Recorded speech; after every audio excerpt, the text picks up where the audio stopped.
11वीचा form भरायला कॉलेजला गेलो पण असला बेकार मॅटर झाला ना की 20 मिनिटाच्या कामाला डायरेक्ट 2 तास लागले.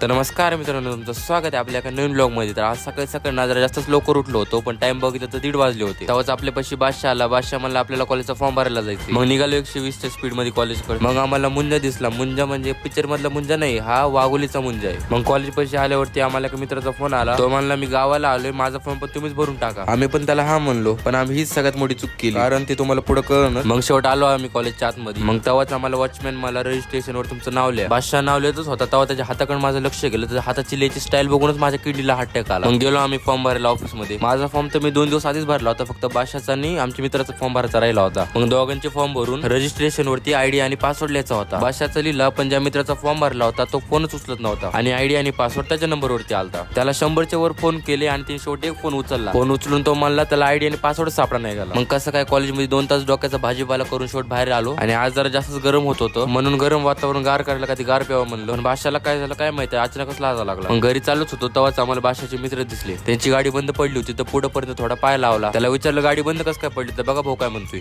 पेट्रोल टाकलं नाही का, त्यात पाणी टाकलं. कसं आहे ना, असले पराक्रमी लोक तुम्हाला फक्त वागवलेच बघायला भेटतील. शेवट बादशाहच्या गाडीचं पेट्रोल काढून त्यांना दिलं.